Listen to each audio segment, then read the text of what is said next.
thunder is doing its thing out there. Shout out to the thunder out there, yeah.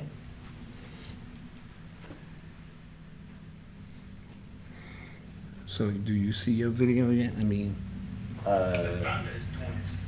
there we go.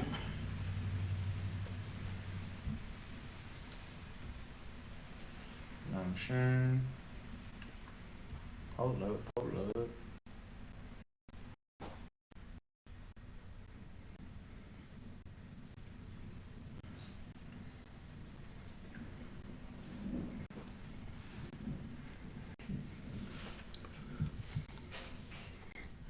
What do you think now? Yeah.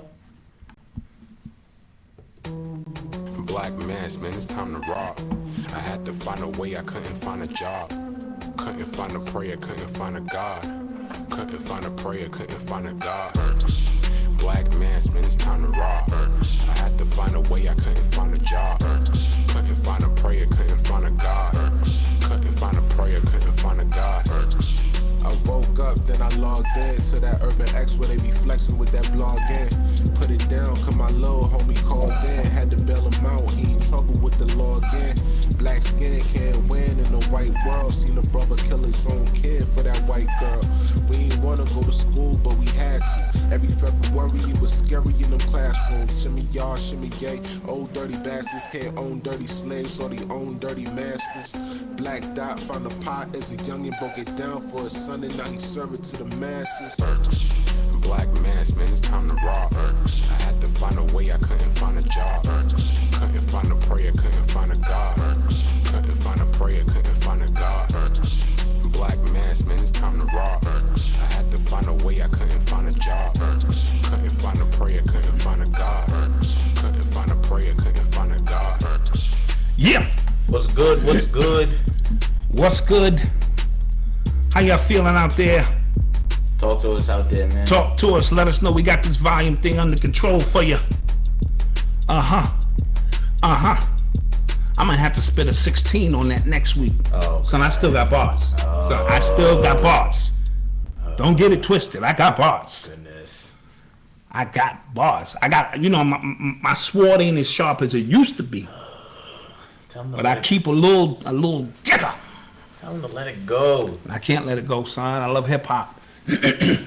I love hip hop. So what's good out there, family? Yeah, man. Talk to us in the chat. What y'all doing? Shout out to everybody that's listening to us on Apple Music, on Spotify, Castbox. Yeah, Audio Boom, and all of that good stuff. We are out here. We are out here.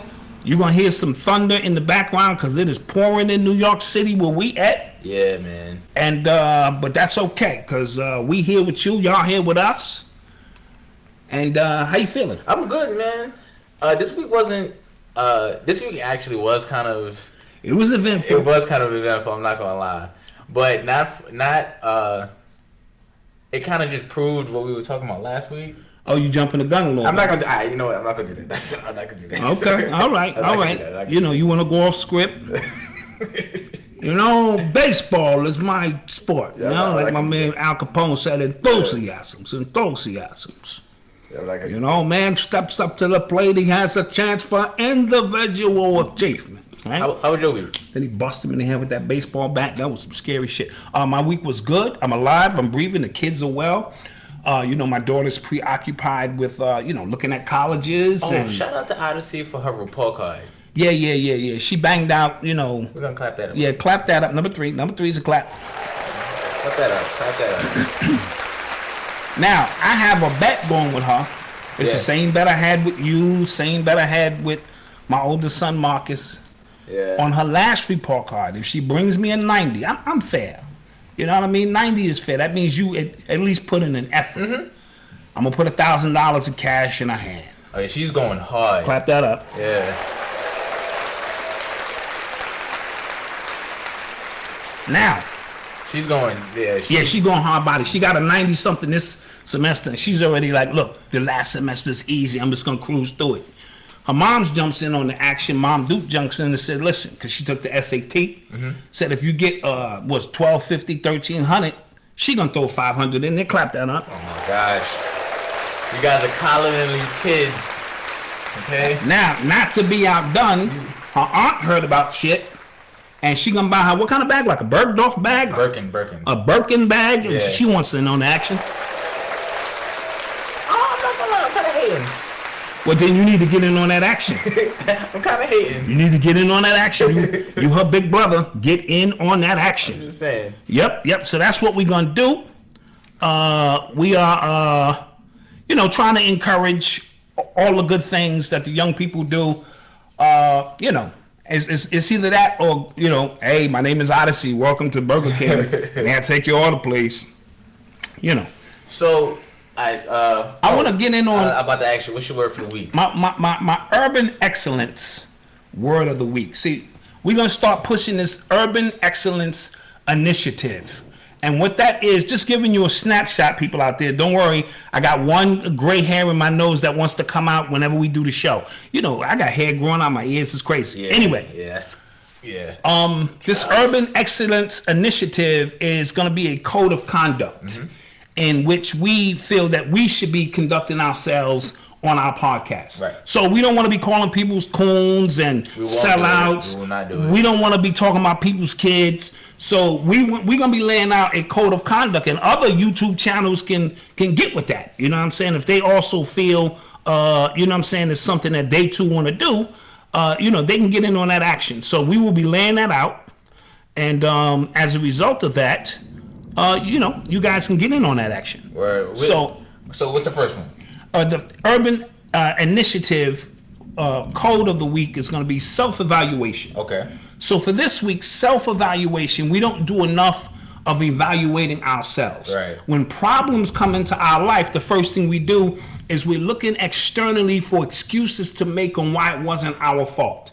And in this household, we don't get down like that. You should know that. I'm always saying, well, what can you do better? What did you do? Right. How can you make the situation better? Because we have to hold each other accountable in all that we do. And I think self-evaluation is the number one key. Look in the mirror. Could you have started that business already? Yeah. Could you have finished that book already? Yeah. Could you have, lost the 30 pounds you was trying to? Yeah. So it all starts with self. And when we take that on and that initiative, it holds everybody accountable. So I think self-evaluation is the urban excellence, word of the day or word of the week, and that's what it is. We're gonna be providing more of that. Absolutely. More of a lot. We'll have a lot of cool stuff for the people. Absolutely. Dealing with the concept of urban excellence, because that's what we're striving for. That's what we're striving for. It's like black excellence, but if you ain't got $800 to pop bottles, that don't mean that you're not on your grind striving to. Exactly. You know what I mean? So urban excellence is the hood aspect of it, because the hood can make you or break you.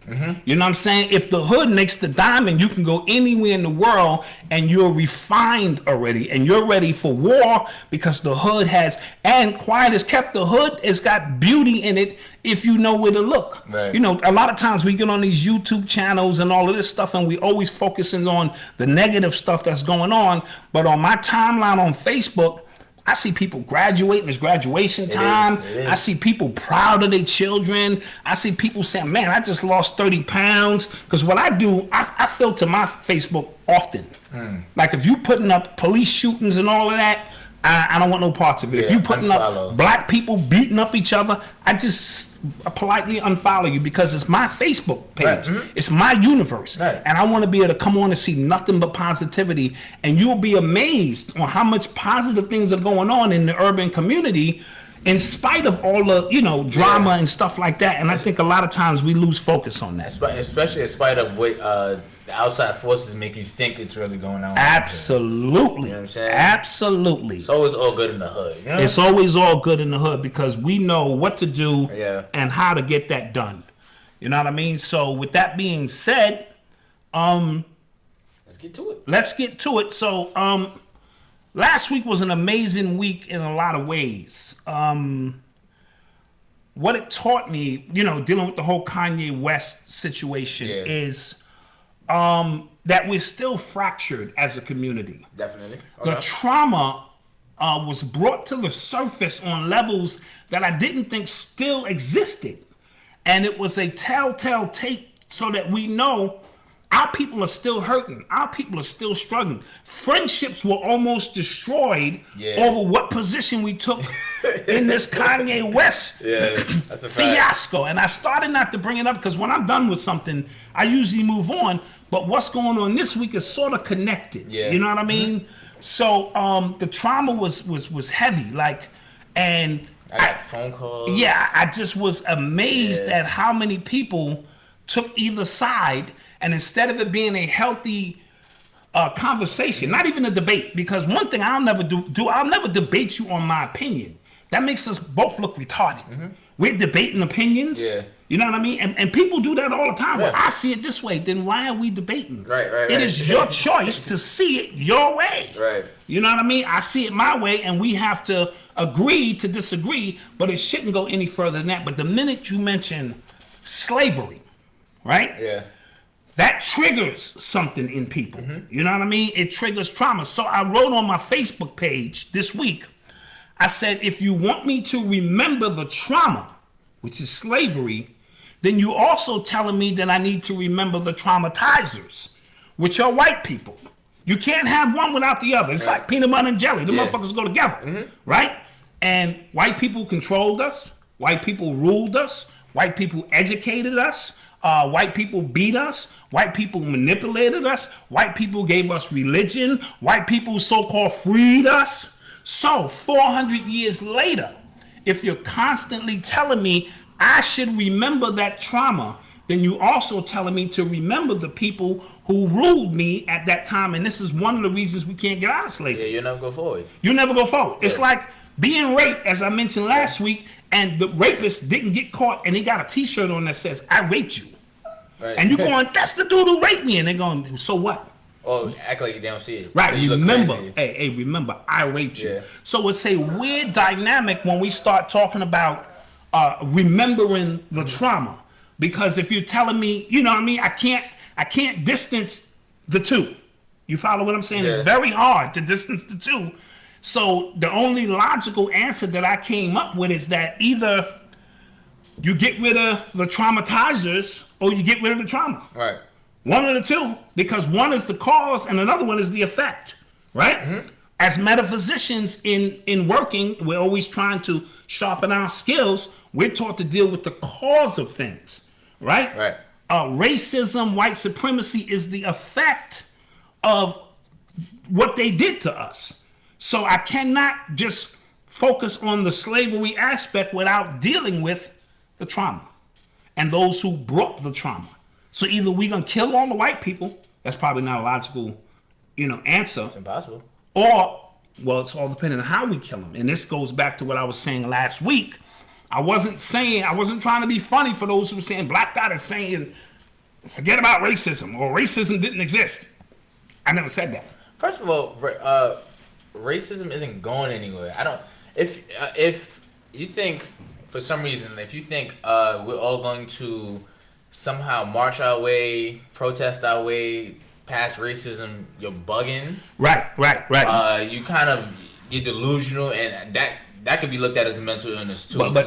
But you know what? You know how many people actually think a day is going to come when that's not going to happen? It's a telltale sign of. So what I was trying to say is, because I did not say, because somebody can go with a soundbite. Black Dot said racism doesn't exist. I never said that. I said act like racism doesn't exist. That's the difference. Yeah. Act like it, meaning there has to be mental warfare on our part if we're always talking about all is mental, because the only way to get rid of the trauma is we must remove the traumatizers. But it's what I see from the responses. We only want to use certain concepts when it benefits us. Selective. Very, very selective. I'm gonna talk about that. You segueing into very selective. We get selective when it comes to racism, right? When it benefits us. Yeah. Bob Marley father was white. In this generation, Drake mother is white for the young people. Right. J. Cole mother is white. Alicia Keys mother is white. The list goes on and on and on of prominent people who were birthed by white people. Not just they're dating white people, they were birthed by white people, and we seem to throw that to the side when it benefits us. Maya Angelou had 2 white husbands, not 1, 2. I didn't know that. Yeah,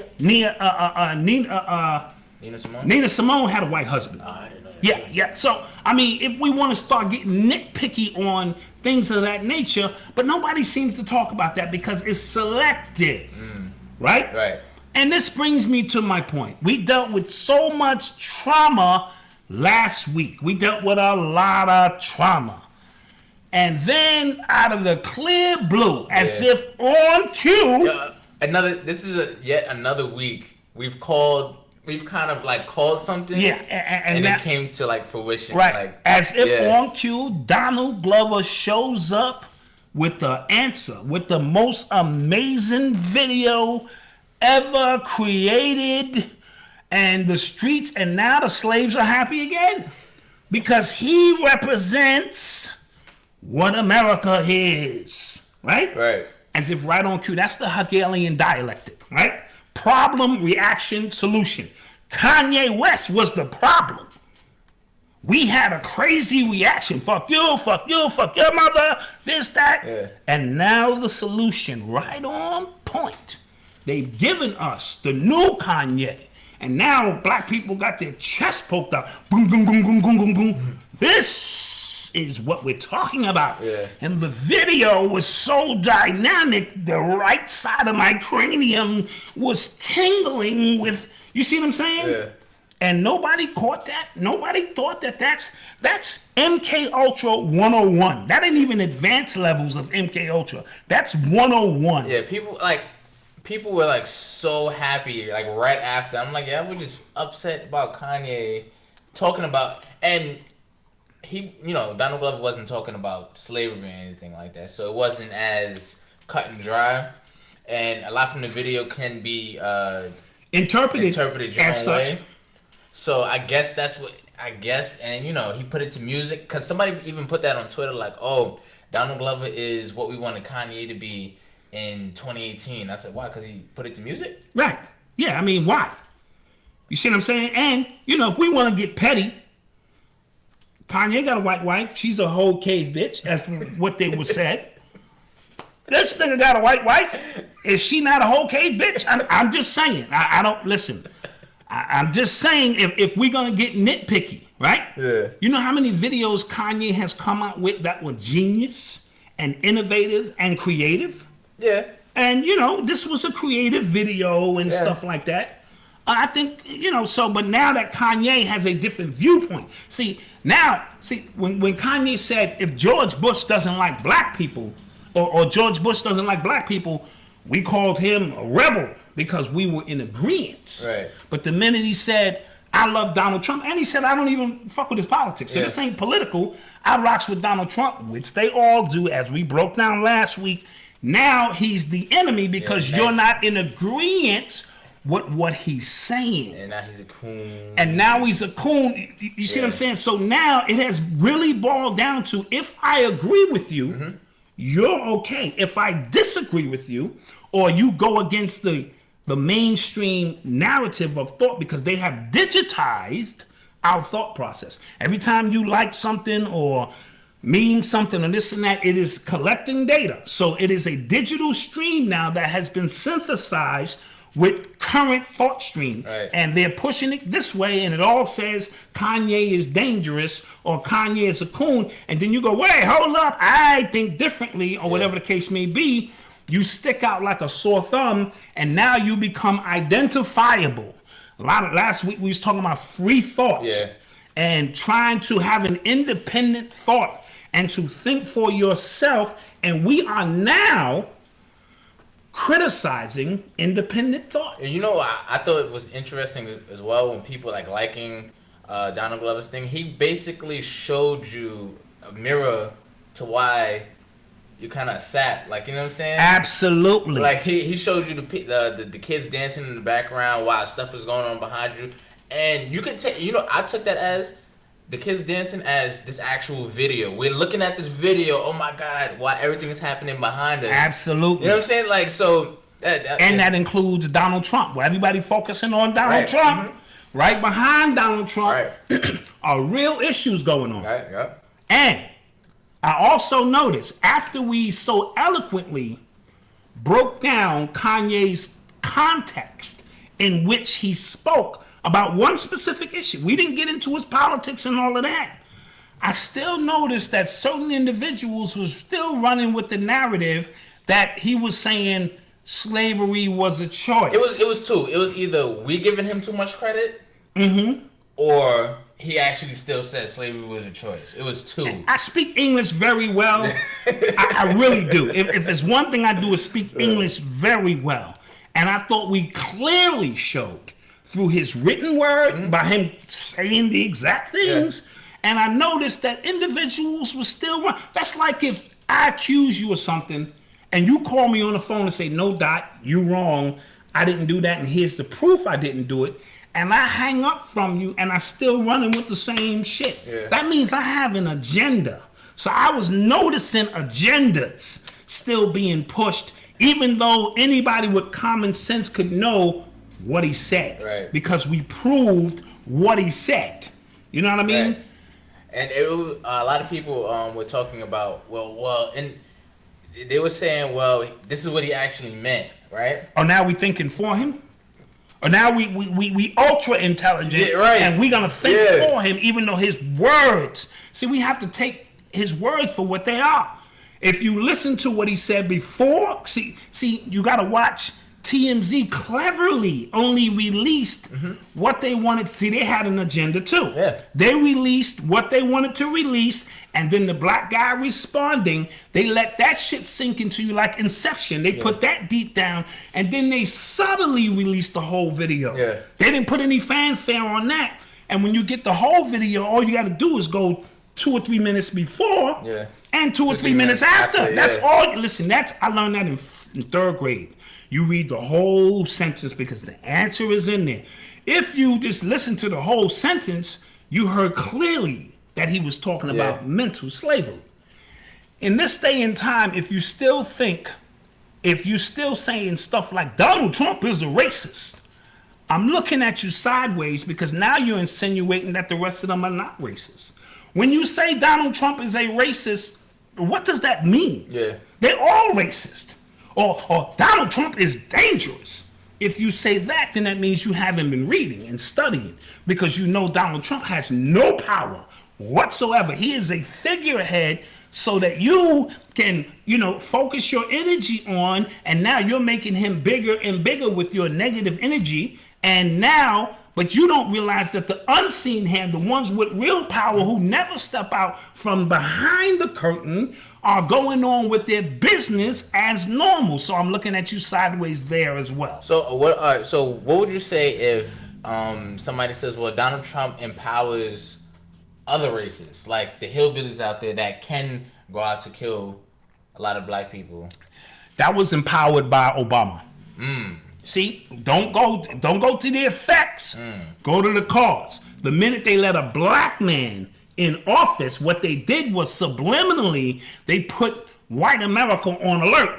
Those racists in Idaho and Kentucky and all of them places were boiling underneath. See, you just can't trigger things. It's called the trigger for a reason. They have to plant it inside you first in your subconscious mind, and then when they're ready to bring it out of you, they hit you with what they call the trigger. Okay. Donald Trump was the trigger.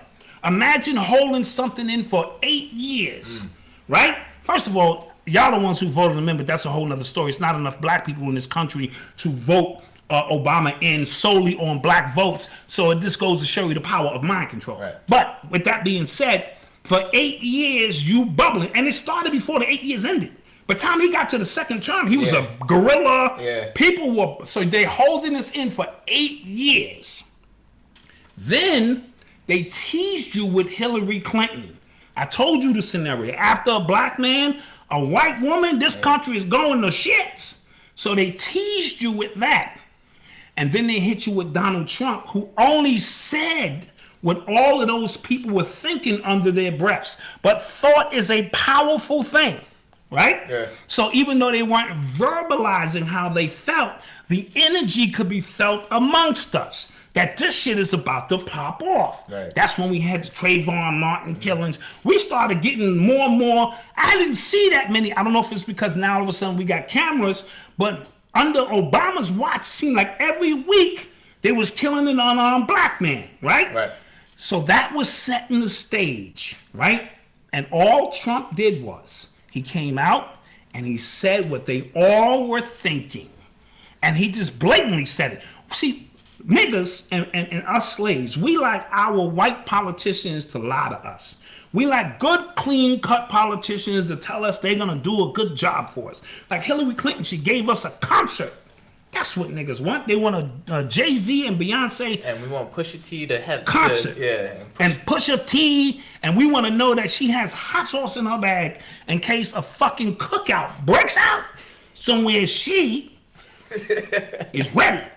Ain't nothing like being ready for them goddamn ribs, right? Mm-hmm. So Donald Trump served as the trigger, right? So now he's here, and all of those racist white folks are feeling like this is their moment. They have regained their country. So you got to look at it from other people's perspective. Okay. You got to look at it as if you was a white person and grew up white in this country, and every time you turn around, these niggers are taking over with the dancing and jumping and all that like shit. Black people hype when Obama actually got in. Absolutely. The way we act when Obama got in was like, yo, nigga, Obama's in. Jay-Z wrote a song about it, my president's black.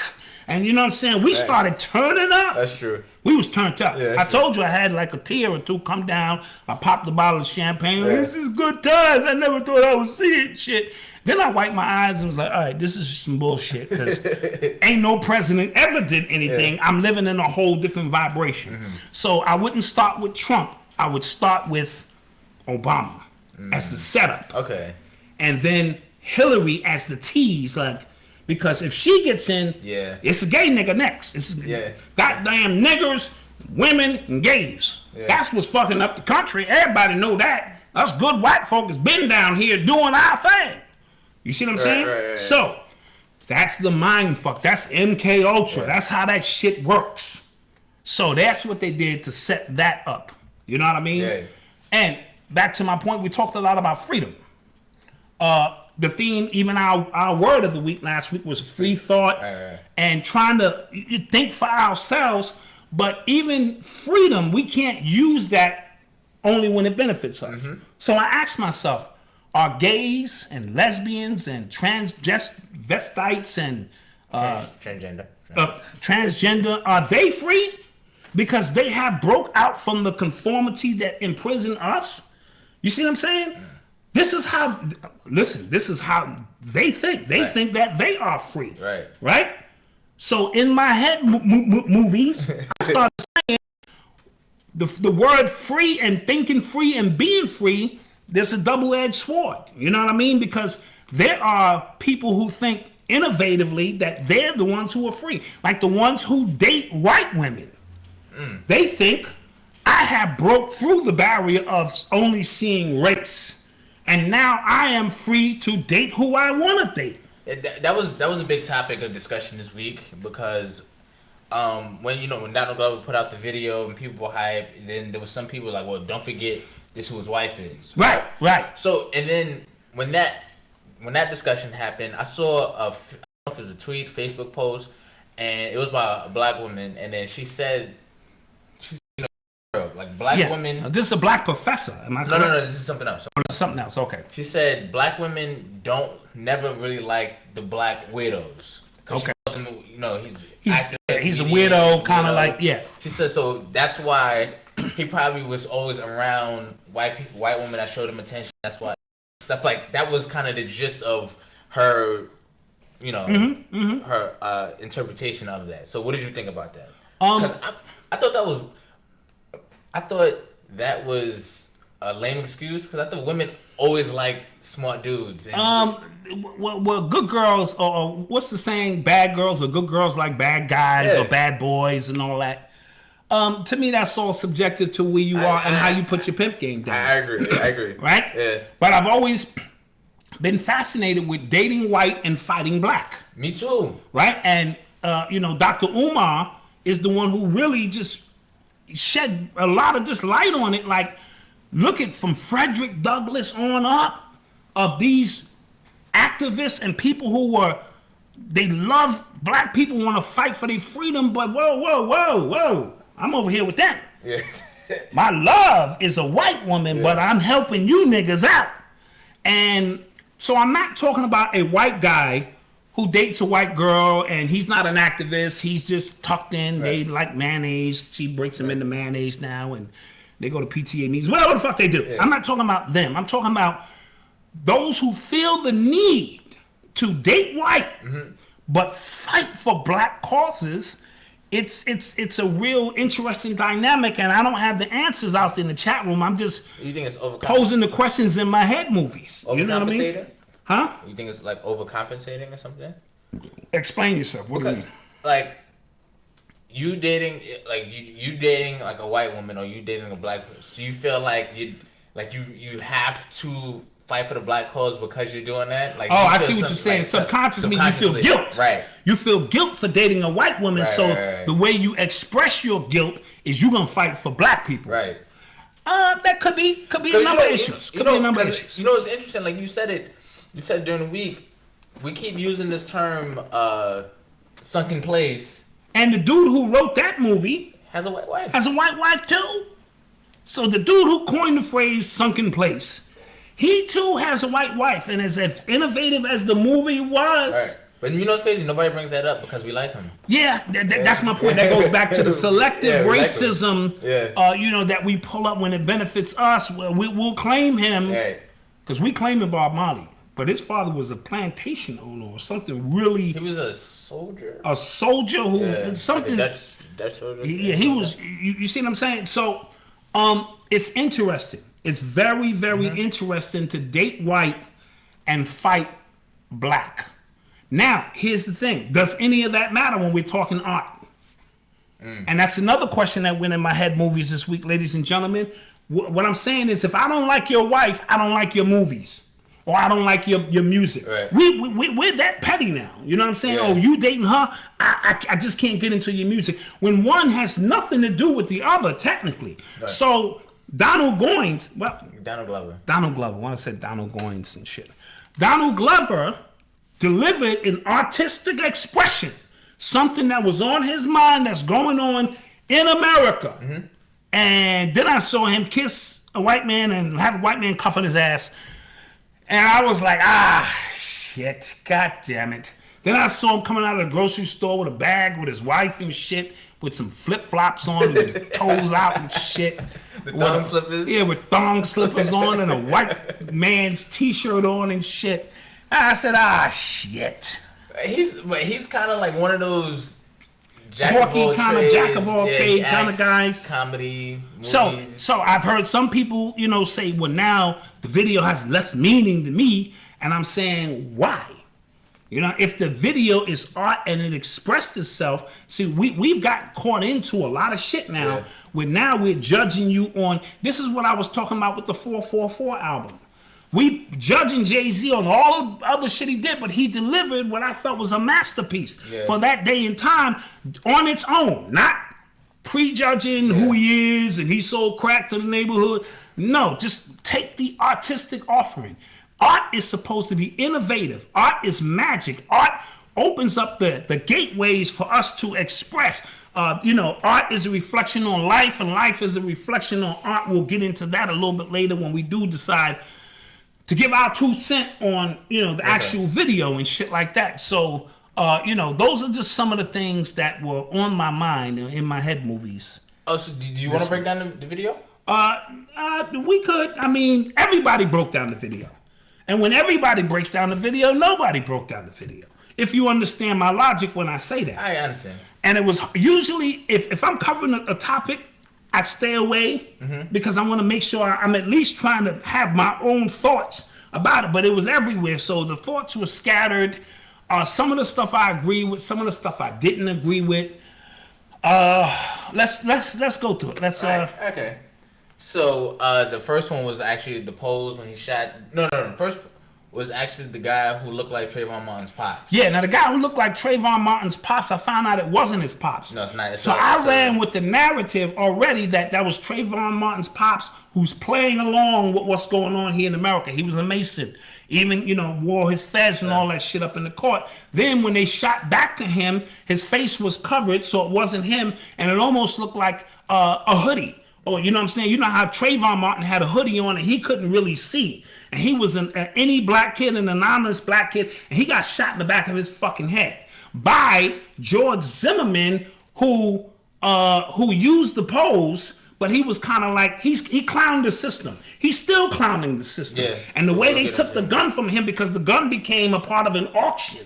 You see what I'm saying? Right. So when I saw them hand the gun over to him, it meant the gun had value, but also this gun will be later auctioned off because it is an important piece of our history of what's going on here in America today. That's what I got. I found out it wasn't his pops.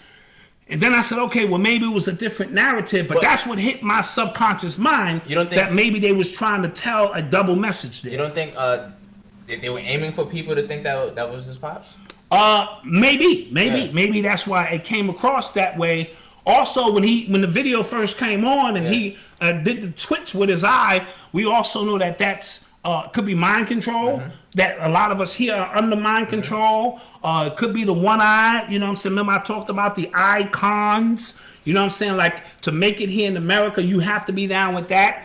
And we also know that in the land of the blind, the one-eyed man is king. So, also representing that we don't see what's going on, which was literally, we didn't see what was going on in the back of the video until we watched the video 1 or 2 or 3 times, unless you was just on it looking for all kind of specific things. You want to add on to that? Because I don't want to eat all well, I saw that the way they handled the guns, every time he used 2 guns. Every time he handled the guns, they handled it with care, right? Absolutely. In red cloth. So I was thinking Republicans, on this most mundane level, absolutely. Right? Republicans, red. Because that's the NRA, right. And that all runs with that. Very good point. Yeah. What else? The dancing. The dancing, yes. The dancing was very. Alex Jones said that he was doing a voodoo dance, which he was. Every dance we do is a voodoo dance. Right. Dance is a sacred art. It's a language that we use without using words. So every time we dance, if we understand the geometrical patterns that we can create while we dance with certain triggers, sure. So he was doing a voodoo dance. You know what I'm saying? I like the way he was mixing modern dance in with a couple of dances with South African to let you know it is one narrative being told. No matter what landmass we are on, we are the same people telling the same story. And yes, we dance for happiness. We dance when we sad. We dance when babies are born. We dance to make it rain. And then you saw even rain. The dude had the rain gun coming down. That could be also symbolic of that. I'm just kind of reaching around because dancing is that powerful. It is a special encoded language that we use. Right. You know what I mean?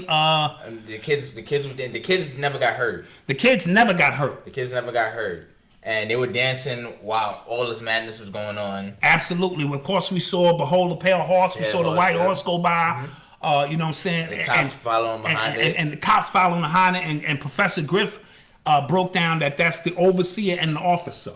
Remember, Karis once said overseer, officer, showing you that the overseer only morphed into the officer. Of course, you get into the Book of Revelations, which we got into last week. Yeah, we did. With Behold the Pale Horse and death and you know things of that nature. We saw the cell phone actions, right. Which could had a double meaning because it looked like they were in a prison cell at the same time where your thought is being imprisoned. You see what I'm saying? We spoke about that last week, trying to free our thought. And Kanye was the ambassador on that end, just saying, I'm just trying to have a free thought. It's also a tool, you know what I'm saying? As he mentioned, that it could be used for to open doors. Like Chuck D said, don't be dumb with a smartphone. Oh, they said that somebody said that his pants were worn by the Confederate. Oh, he had Confederate pants on. Right. All right, so the pants work of a Confederate nature, you know what I'm saying? So you going back to those times. What else we had going on in that video?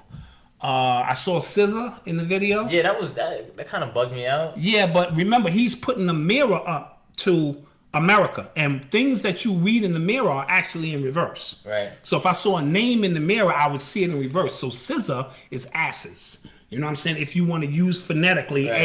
A-Z-S, that's asses. Yeah. You know what I'm saying? So I'm not sure if they're saying we're asses, and the masses already are asses, Right. as we already know. He was standing on that red car. I really wasn't too sure what that was, dealing with, but it was the only red car that was there. So I don't know if he was standing on the blood of our ancestors. Now, was he smoking a cigarette or was he smoking a joint? I think that was a cigarette. If that's a cigarette, usually you smoke a cigarette after you fuck? So maybe we're getting fucked, and now he's coming out of that stupor, smoking a cigarette. I'm not really sure. If it was weed, that could also be that we stay clouded in our judgment, and therefore we can't see what's going on behind us and around us. And also, black people, we're here to entertain white people. In the gist of this is why we excel when we dribble the ball, or we have music and raps and all of this old kind of stuff. And our spirituality has been trapped in this culture called rap, not hip hop. Hip hop was there to try to use and break the code so that we may reattach the lineage of our ancestral bloodline. Right. And rap came in to stunt that growth because these Jewish record label owners know what time it is. They're all occultists. Do not think that they are not. They are all occultists. Somebody in the chat said it was a joint. So okay, it was a joint. So again, marijuana in this country, right. Is that a gift and a curse? You know what I'm saying? Is that a part of it because we stay clouded, but it's also spiritual properties involved with it. So just trying to. What did you think about the church choir shooting? The church choir shooting, I wasn't sure if that was connected to what was that? The white guy came in and killed all the people in the Dylan church. Roof. Dylan Roof. What was that, Charlottesville? Yes. The Charlottesville situation, again, dealing with guns, or we need to assassinate the Christian mindset. Because at first I thought the Dylan Roof, I felt like that was like too in your face. Right. So I would go with Right. the subtlety of it being you need to get rid of this Christian mindset because it has caused a lot of bloodshed for our people because we were raped, murdered, tortured, beaten, castrated, all in the name of Christianity. So don't get that twisted. So maybe that was his way of saying if we are to move forward from this point here, we need to, Right. you know what I'm saying? Or blood must be shed of this Christian mindset because it is a mindset. Right. You know what I'm saying? And him running down the end, you know what I'm saying? Again, no matter who you are in this country, you know what I'm saying? You will be running for your life at some point. I also thought they were very feminine under and overtones in his dance movements. You know what I mean? So while some of the dances were hip hop and this, he represented a very feminine man. There was nothing masculine about him throughout that whole video. So what is that saying about how do you rise in this country? Are dominant male black figures still the number one threat? And the only way that you can survive is that you must feminize up? I don't know. I'm just telling you what my first eye picked up, and I only watched the video twice. I didn't even get into my 10 and 15 rotations of watching because I've just been busy this week. So that's just some of the things I picked up. And what else did you pick? Anything else up there? Everything else was kind of like up here because I only watched it twice too. Okay, so and for that being said, what did he put in the video that was so groundbreaking and innovative? I mean, he did put a lot of, I guess it was a lot of thought put in to what was going on. So I definitely give him kudos. Okay, but who was he talking to? He was definitely talking to us. Was he? We know all of this. We live this every day. So was he talking to white America? No, okay. I mean, was there some white guy who I told you what I think. I think he was kind of showing like, yo, this is what's happening. But showing it to who? We live it. No, we live it, but we're not understanding that there's a lot of distraction as well. Like I see.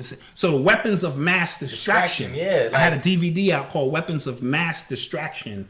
Plug.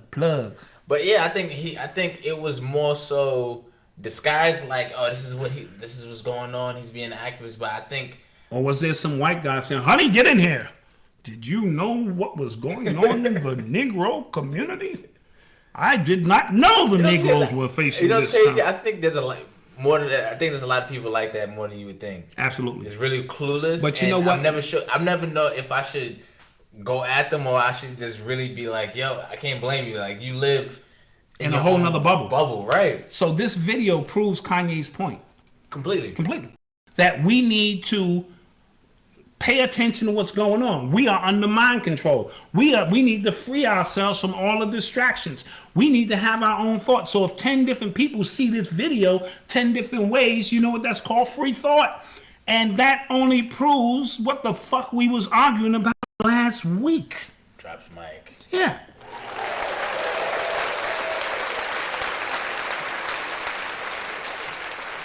You know what I mean? So that's just off the rip. I know there are people out there like Panic and KT, the arts degree, and others who will give you a breakdown of that that'll blow your mind. That's above my spiritual pay grade. That was just what I picked up from a practical standpoint. And, you know, and that dude kissed him and cuffed his ass. That's all I'm saying. I'll give it I don't care how much you paying me, B. Nah, then Black Dot, you in this scene, and in this scene, this white guy's gonna come over to you, you're gonna tongue him down, and he's gonna palm your ass. And action! And no, I don't think so. My kids gotta see that too? No, I don't think so. So, you are tuned into the sounds of Urban X.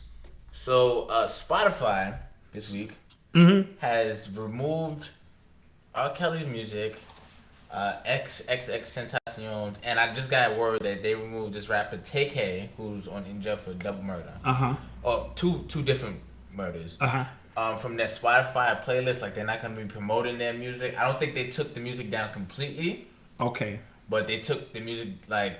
So now Spotify is policing music now based on things you did that may or may not have been connected to music. Right. So then that means America should be on trial. All of American history, everything you see in America, if we're going to start that as a narrative. First, just on this most basic level, just American music. Right.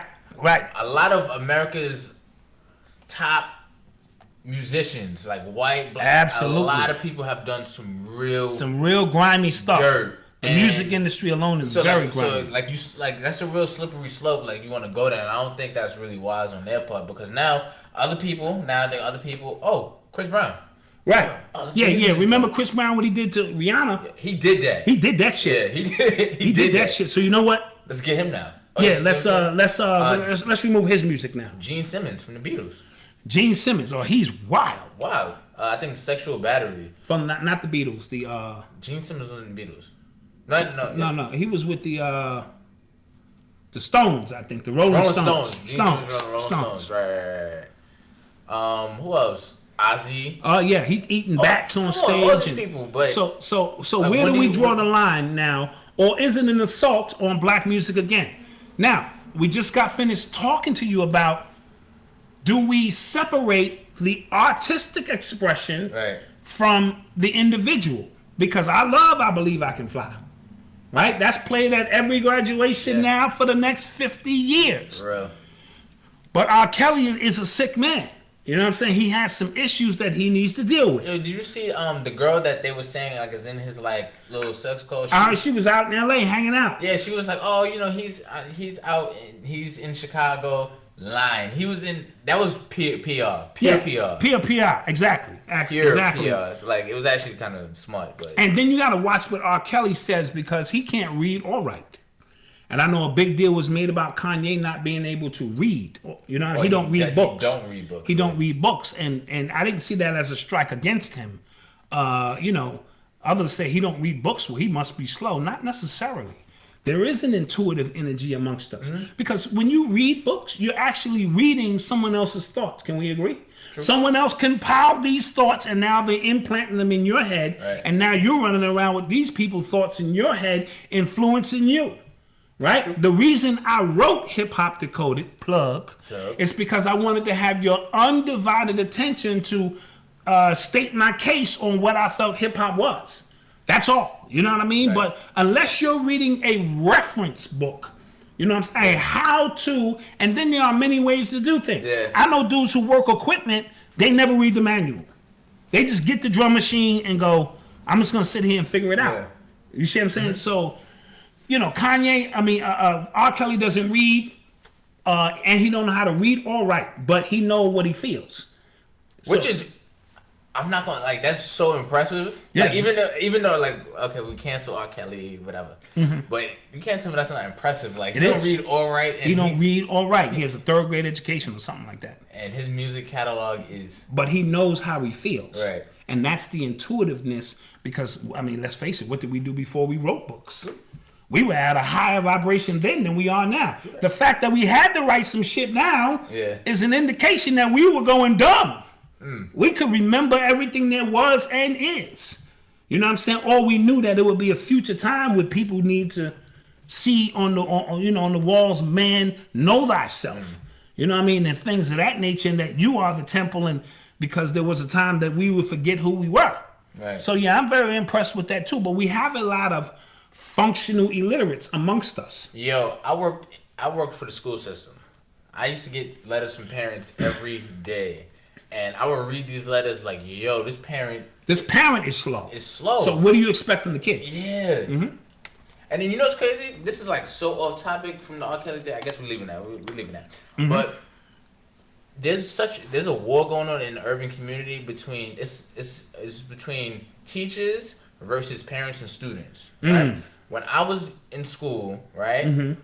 I looked at teachers as an extension of my parents. Like I was scared of my teachers. Right. I used to listen to my teachers, and then when they used to threaten, like, I'll call your mother. Like that makes your stomach drop. Right. Now, the parents are taking and the students are taking the sides against the teachers. So they fighting an uphill battle. And like I just said, a lot of these parents are slow. Very slow. Right. Very slow. Your parents are supposed to be your first teacher. Absolutely. And if they can't do it, they expect the teacher to do everything for you. And the teacher's like, I can't do everything. I'm supposed to enhance what it is that you're teaching at home per se. Right. Now, we do know the killing fields, they're pushing a European doctrine, but that comes back to the parents knowing what they are supposed to do. And this is why in hip-hop today or rap, it is the easy path to make money because you don't need to know how to read or write. Yeah. At least in basketball, if you're trying to go pro, you at least got to go to school. And then you got to go to, college for a year. And it's a process. Rap, you don't need to do that. Especially mumble rap, whatever. You can sit at home. So it is not encouraging education. Yeah. That's good and bad. It's good because we know the education system in this country is some bullshit. It's bad because at least you need that education so that you may open up other doors to free yourself on a whole nother level. Or play the game so you can feed yourself out here. At least the 3 R's. Read, write, arithmetic. At least the 3 R's. Reading, writing, arithmetic. Please. You ain't got to be... Because it got to a point when I was helping Eli with his homework, and I just had to come clean. Like, nigga, this shit just got real. Like, y'all dealing with algebra. Whoa. Because I was... busting him down and showing him how to hold numbers in his head. If it's 30 times 50, just pull those zeros aside, go 3 times 5, 15, bring them zeros back in. So he had that shit going on in his head movies like, yeah. And then he came home with letters, X, 2X, this, X, Y. And then they ruin kids because now... With the Common Core. That's a whole nother thing. If you're from New York, we go by the Common Core now. Oh, that fucks you up. Because they don't want the answer. They want to know how you got the answer. And it puts kids at a disadvantage, especially kids from the urban community, because a lot of kids from China learn the Common Core way. That's how they're taught. That's how they're taught from the beginning. From the beginning. And New York, they just kind of threw it on kids. Right.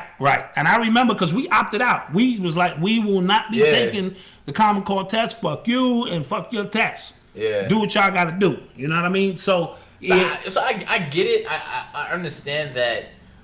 The education system is designed for us. It's not designed for us. Right? Absolutely. But at the same time, it's just like we have to take some responsibility somewhere because I was in Brooklyn, right? On Fulton. I guess is where all the high school kids got out, and it just looked like a zoo out there. Absolutely. And I'm from the South Bronx, so That scares me. Absolutely. And I was kind of looking around like, yo, what? Yeah.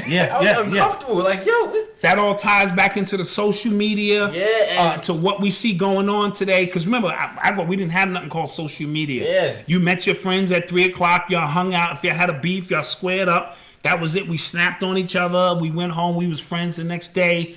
It was a whole different ballgame. But the social media and these likes are like credits, you know what I mean? And it's psychologically fucking kids up. Dopamine. It's dopamine. Like, a like is a dopamine. Yeah, so now it's a hit. It's a quick hit. Yeah. And now these kids don't know how to function in society, and they're the future. So when I speak about how Europeans are not worried about that, because they can look at our kids and know what the future's gonna be. Right. So they don't worry about what they're gonna be doing in the future. They're preparing for it now. And I had a friend of mine tell me that he knew a teacher, and they would tell them by 3rd or 4th grade test scores. That's how they build the prisons. Yep. Based on the 3rd and 4th grade test scores for our kids, determines how many prisons they're going to be. So that's a very interesting point. I don't know what we were talking about prior to that. Yeah. Let's go to the chat. Anybody in the chat? What's going on with our people out there? Let me see what we're talking about in that shit.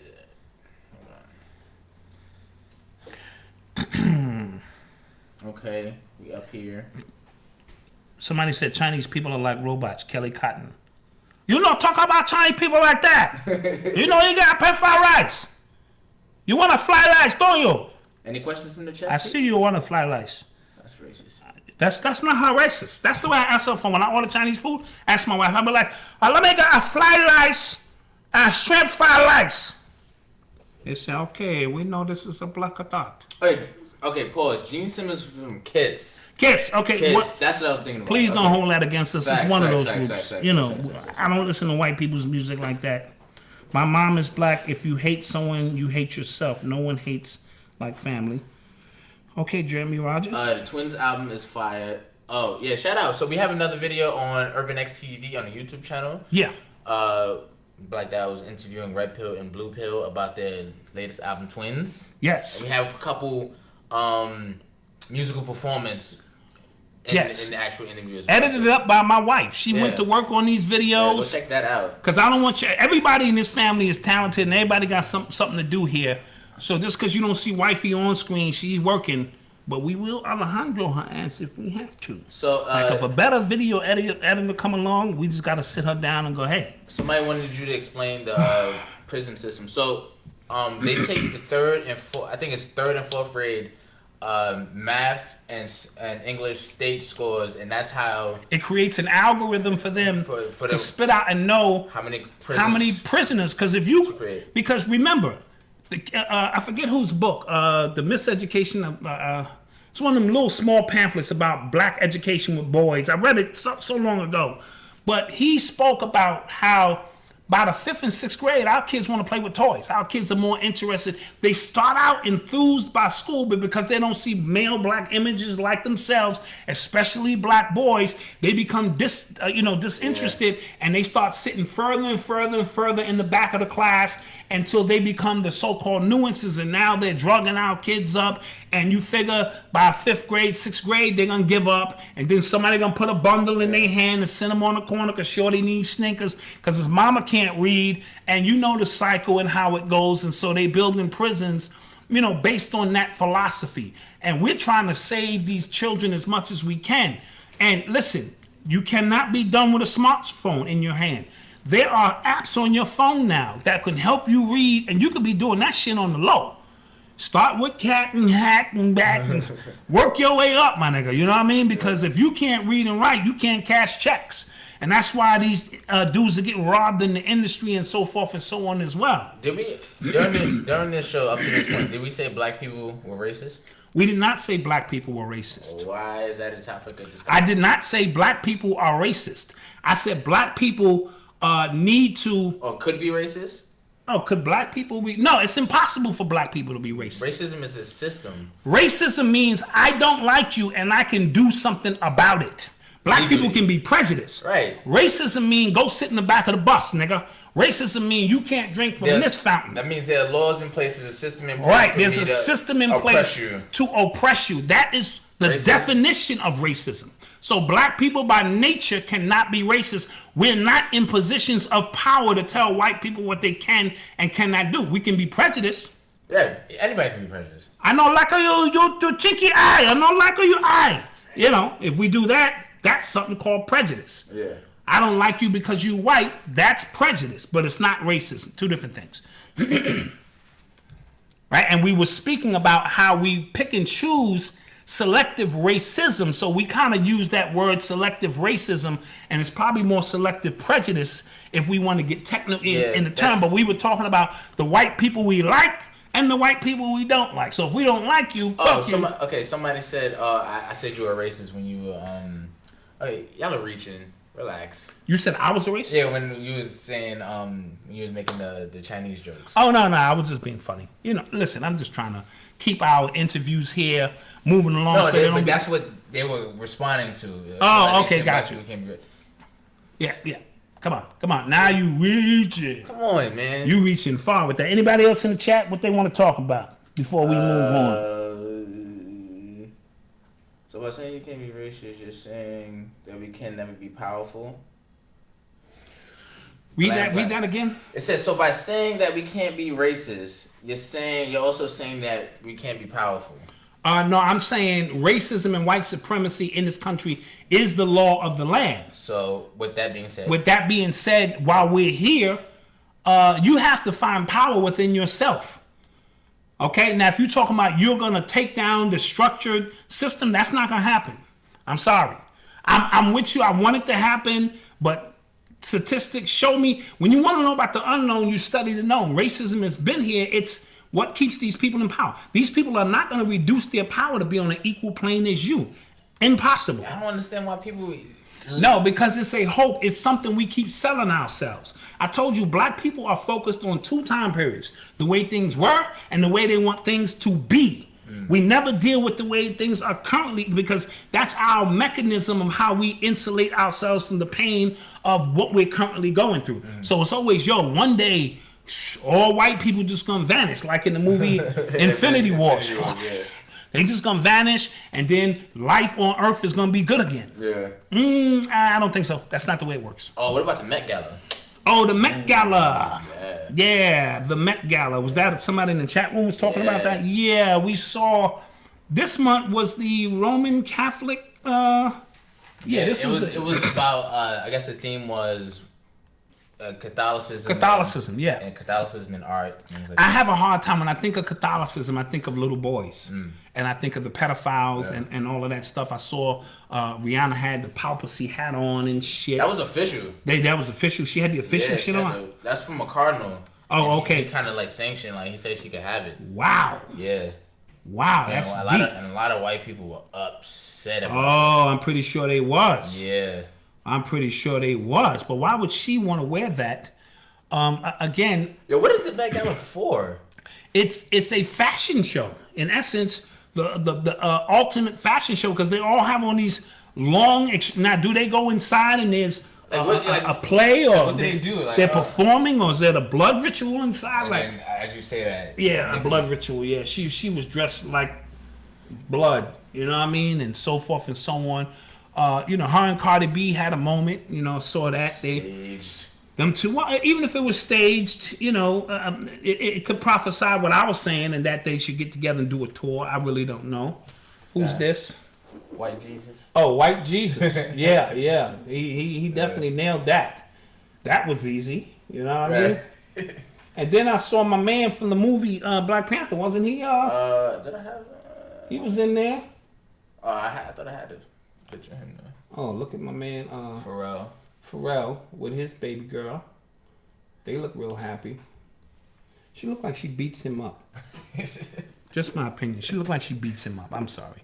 Yeah, so the gala, again, Catholicism, blood rituals, pedophilia, sanctioned by the Roman Church is the vibe I got. So, with everything going on in Hollywood, at the time, side note, the Attorney General, Snyder, is under indictment now because now he abused... He used to choke women. Yeah, he was choking women out.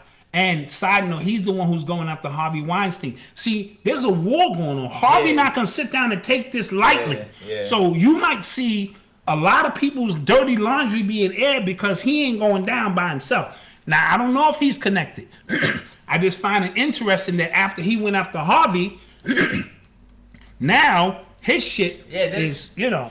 Yeah, we there's a real corporate war going on. We have no idea. We have no same thing going on with Trump when he's so-called draining the swamp. See, you think Trump is Hitler because that's the bullshit that they putting in your head. Yo. He's at war with other white folks because he's trying to change some things that we won't see because we under the program and issues that he is the most sickest man in America. Yo, the fact that Stormy Daniels said, "I'll pay the money, the 130 grand back," should trigger you to know something. Somebody's paying her that. Somebody gave her that money. Yeah, somebody's putting up that money for this to go down. Shit, they might be marked goddamn bills. You never really know because what porn star is not gonna blow that 130,000? 2 years ago? From 2 or 3 years ago. Are you kidding me? She holding on to money? Really? So remember, they lay these things out in advance. Remember at the presidential ball, you know, they have the dinner where a comedian comes out and she roasts them. Remember, Barack went in on Trump. All right. One of those years, and Trump sat there and everybody was laughing, and Trump didn't have a smile on the face. Usually people laugh it off. He was as serious because he knew what time it was. Yeah. He knew he was going to be in position in a couple of years to try to undo all Obama's done. All right? And presidents are selected. They're not elected. Right? Just want to throw that out there. And remember, the Republicans and the Democrats are two goddamn wings of the same bird. So don't get caught into this side or that side. And side note, the Republicans are the ones who freed the slaves. Let that roll around in your head movies for a few. What else we got going on out here? Harvey ain't going out like Bill. That's what somebody said. No, Harvey's got a little bit more connections than probably Bill. You know, in terms of and he's white. And yeah, well, that's the connection. You know, I didn't want to say that. He's white and he's Jewish. So, you know, they be under the Talmud. Yeah. And, you know, the protocols of the elders of Zion. You have those books in your library. Somebody said that Egyptian art was all around the Met Gala. Oh, well, because they know who you are as well. All that Roman stuff and that Greek stuff was Egyptian art stolen from the Romans. And this is how they set up Rome here. This is the new Rome. So I wouldn't be surprised if Egyptian art was all around that. You know, we're the ones who are running from that aspect of who we were. They're not. And in the basement, my elders taught me in the basement of the Vatican is where they hold a lot of the artifacts. Side note, Bobby Hemmett told me that when you sleep with white women, one of your spiritual centers shuts down. That's what Bobby taught me. I'm just going to put that out there. So as we round the conversation back to dating white and fighting black. And also he told me that Sun Ra, look up Sun Ra. He was a great musical genius. He had a ill band and they played a lot of cosmic music. They said he knew who was in his band that was sleeping with white women. Oh, by how they played. By how they played. Yeah. You know what I mean? So I thought that was also deep. You know what I'm saying? Because in Hollywood, this is all we're seeing is black men. Now, people may say, well, that's only a small percentage. But remember, I told you the humanly stars govern us here. I told you that last week. There are heavenly stars and humanly stars. So when we see all of our humanly stars matched up with white women, it speaks volumes, even though the masses of the numbers, I know you was telling me black on black. Yeah, the like statistics, 87%. 87% of black men marry black women. So the narrative doesn't fit the numbers. The narrative doesn't fit the numbers, but also remember Hollywood is an amplifier of thought. Right. And what they do in Hollywood, or the reflection of what they do in Hollywood, can reverberate throughout all over America. Yeah, that just causes like friction in the black community, really, more so than anybody, because white women are not mad at. They're not mad at who? You think You think white men? No, I agree. No, forget it. Okay. Yeah. And you never see no like Umar said, you never see no millionaire white man coming in the hood to pick up Shanika. You know what I'm saying? So we know that there's a class involved with it as well. Yeah, it's a some women, some guys too, they see it as a status thing. Like I got the white man's prized possession. Malcolm X said that in his autobiography. Absolutely. This is my prized possession. I'm on the equal plane with the white man because I too can get the white woman, and it doesn't work that way. Make him kiss his feet. Yeah, all of that kind of. That was his own thing. Yo, so I wanted to talk to you about this. I was watching Dear White People on Netflix, right? Dear White People. Okay. Really dope series. Really cool. Yeah, I don't watch enough TV, but I heard that was a pretty good show. Yeah, it's a pretty good series, right? So, one of the episodes. One of the girls, she was dating this new dude around campus. Oh, he wasn't new. That's the first time she really seen him, whatever. Mm-hmm. They talking about, black problems and his views. And a few times in the episode, he had a few views, and he's like, "Nah, I don't even want to scare you away with that, right?" Mm-hmm. And then he goes to the black dormitory or whatever. They watching like reality TV or whatever. Mm-hmm. And he made a comment, and then she goes, "Oh my God, you a hotep nigga." Ooh. Right? So I felt like that was one of the best episodes because I felt like that shows a little underground war that black people are having as well. Yes. Between black intellectuals, quote unquote, and hoteps, quote unquote. Yes, very good point because now if you are intelligent and you're trying to hold on to a little bit of your spirituality, you're a hotep. You a hotep, man. And they call that, and they say it as a real derogatory. Black people are the only people that can take something positive as hotep and turn the shit into something negative. Like, oh, nigga, you going to school? That nigga learning and shit. We do that kind of shit. Yeah. Your man come home from prison, it's like, oh, my nigga's home. You know what I'm saying? You already know, nigga, we gonna pop bottles. When your man come home from college, what's up? Yeah. This nigga think he's smart and shit. So we are the only people, and it's sickening, who can take something like hotep, peace, you know what I'm saying, a positive vibration shit, and turn this shit into a negative term and be proud about it. You know what I mean? Another thing, the fact that they know what hotep nigga meant means that they're paying attention to what we're doing here in the hood as well. But they look at you like you're out of your mind. Right. Definitely.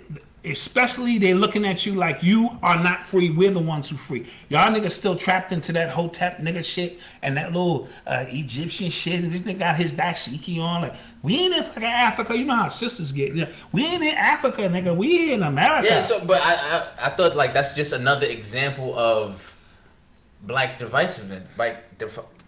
Divisiveness. Absolutely. Right. Absolutely. Because so if there's a certain like a group of black people who consider themselves intellectuals, right? And like Mark Lamont Hill, I'm a really big fan of that dude, but when he sees somebody like Boyce Watkins or Umar or something, and they say something on Twitter, he's the first one to snap on them about something. You know what I'm saying? Interesting. And it's so you think he's an agent of some sort?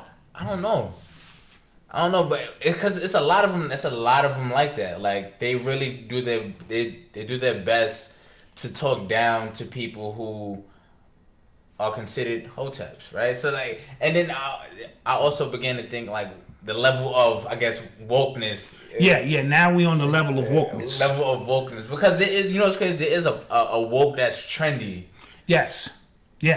People in this chat right now. And again, once we start running with the narrative, I'm woke, you woke, they ain't woke yet. It does create confusion. Now we got the woke people versus the hotep niggas and hotep. So we got a lot going on in our community that needs to be cleaned up. You know what I mean? Yeah. It's something Brother Polite said recently as dealing with the Kanye West situation. At the end of the day, we got black people going at black people. Basically. At the end of the day, we're not satisfied unless we're going at each other or finding something wrong with each other and what it is that we do as a collective. A part of the Urban Excellence Initiative is that we don't go at black people like that.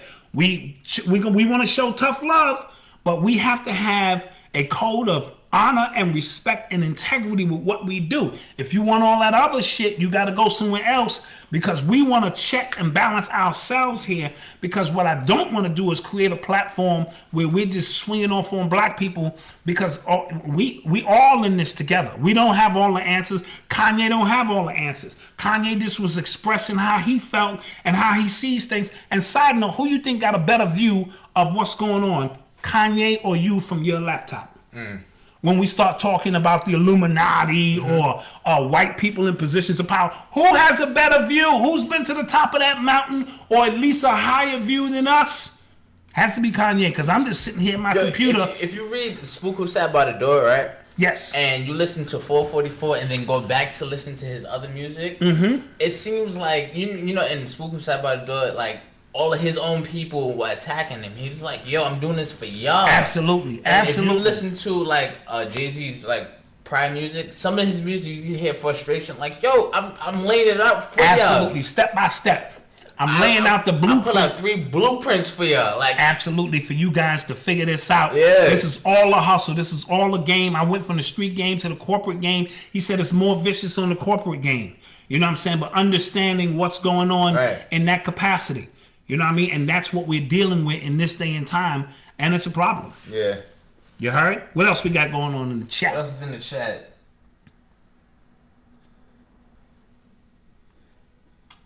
Half-breeds cancel white. I don't know how you can blame somebody for being half white if they didn't put themselves on the planet. It's kind of wild. Yeah. Half-breeds cancel out the whiteness is what he's saying. Like, no, I definitely get that. But once you have a drop of melanin I definitely in you, agree. I get that. Agree. But okay, even that, as a half-breed, I'm fighting for your cause, but I came out of a white woman. So how do I approach my mother? You know what I mean? And these are things that have to be addressed. Right. When we talk about being free and who thinks they're free, or is this free shit just another term we're going to start throwing around? Because ain't none of us goddamn free. We all slaves in some capacity trying to figure this goddamn thing out. We're all running on a treadmill. Side note, I thought Fight the Power was a better video than Donald Glover's video. Just my opinion. I thought Fight the Power was a direct message. Fight the power. I thought the image of strong black men, the S1Ws, Professor Griff, the voice of Chuck, Spike Lee in the video, people holding up Malcolm X signs, marching down the street. Elvis was a hero to most, but he never meant shit to me. He was straight up racist, simple and plain. Motherfuck him. And John Wayne was a powerful lyric. Just my opinion. 30 years later, Donald Glover comes out with a subliminal song that's trying to say the same thing and just subliminal messages. And just my opinion, I'm gonna go with Fight the Power. Did you watch Meek's interview on the Breakfast Club? I did not watch Meek's interview on the Breakfast Club, but please fill me in. No, I thought it was really dope. He was more transparent than he usually is. He was more honest. Like, he was talking about his. So let me ask you: do you think this jail situation has given him time to reflect? Because he don't seem like he reads much either.